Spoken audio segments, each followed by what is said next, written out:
नमस्कार, जय श्री कृष्णा, राधे राधे। मेरे चैनल वृंदे राखी पर आपका स्वागत है।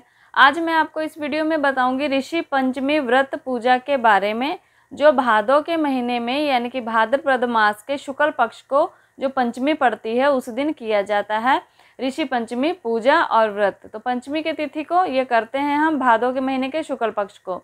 तो इसकी क्या विधि है, किस प्रकार पूजा करनी है, किन ऋषियों की पूजा करनी है, ये सारी बात मैं आपको इस वीडियो में बताऊंगी।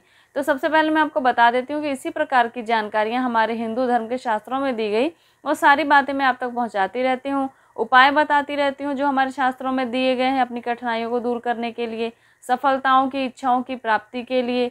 इन सब बातों को मैं आप तक पहुंचाती रहती हूँ। बहुत सारे मंत्रों के बारे में भी बताती रहती हूँ। तो ऐसी जानकारियों के लिए चैनल से जुड़िएगा, चैनल को सब्सक्राइब करके बेल आइकन को जरूर प्रेस कर लीजिएगा ताकि आने वाली हर वीडियो आप तक पहुंच सके। तो आइए अब हम जानते हैं ऋषि पंचमी व्रत पूजा के क्या नियम है, क्या विधि है।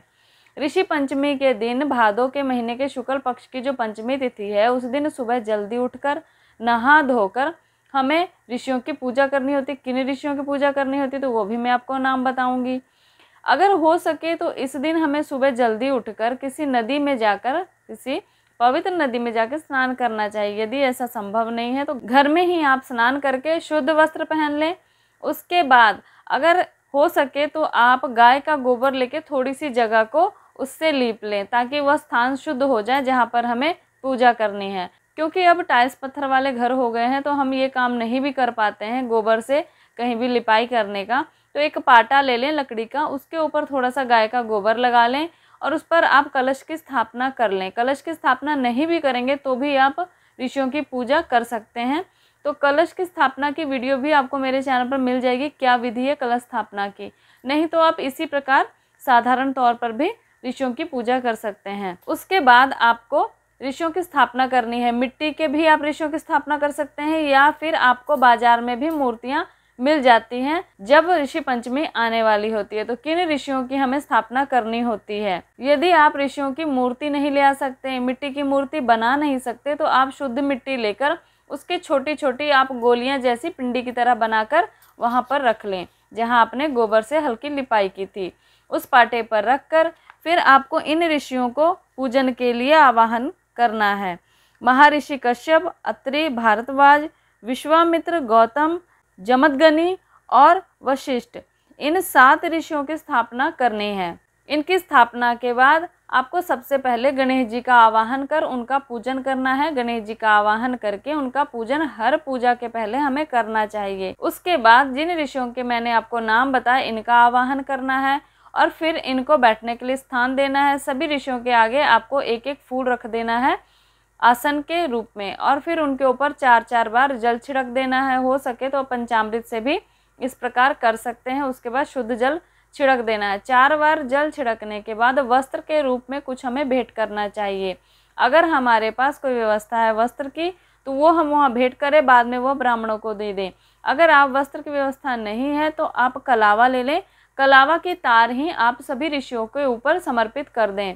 उसके बाद आप यज्ञोपवीत समर्पित करें। उसके बाद तिलक करें, चंदन से तिलक करने के बाद उनको पुष्प भेंट करें, पुष्पमाला भेंट करें, उन्हें धूप दीप दिखाएं।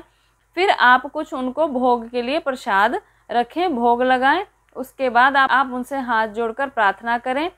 इस व्रत को करने से स्त्रियां सौभाग्यवती होती हैं, सौभाग्यशाली होती हैं, पुत्रवान होती हैं, पौत्रवान होती हैं, उनकी समस्त इच्छाएं पूर्ण होती हैं, रोगों से निजात मिलता है, इन ऋषियों का आशीर्वाद प्राप्त होता है।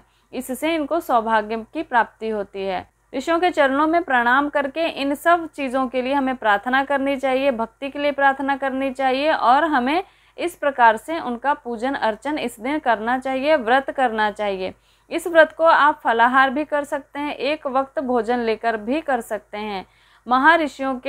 इन महर्षियों के व्रत पूजन से जीवन सुखमय होता है, समृद्धिशाली होता है, जीवन में आध्यात्मिक उन्नति होती है, भगवान की कृपा प्राप्त होती है।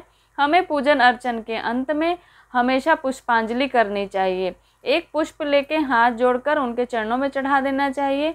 उसके बाद हमें क्षमा याचना करनी चाहिए। क्षमा याचना करते हुए हमें कहना चाहिए कि ना हम कोई मंत्र जानते हैं, ना हम कोई क्रिया पूजा की जानते हैं और ना ही हम में भक्ति है। फिर भी हमने यह पूजा की है, इसमें जो त्रुटियां हुई हैं उसके लिए हमें क्षमा करें। इस प्रकार आपको हाथ जोड़कर क्षमा याचना हर पूजा के अंत में जरूर करनी चाहिए। इस व्रत का उद्यापन भी करना चाहिए। इस व्रत को जिस प्रकार हमने सुबह उठकर नहा धोकर पूजा अर्चना की है, सुबह उठकर नहा धोकर हमें सामान्य पूजा करने के बाद व्रत का संकल्प लेना चाहिए और शाम के समय में हमें इन ऋषियों की इस प्रकार पाटे पर व्यवस्थित ढंग से पूजा करनी चाहिए, हो सके कलश की स्थापना करके। और अगले दिन हमें सुबह उद्यापन करने के लिए जल्दी उठकर नहा धोकर इन सभी की पूजा करने के बाद ब्राह्मणों को भोजन कराना चाहिए और कुछ दान दक्षिणा करनी चाहिए। यही इसके उद्यापन की विधि है।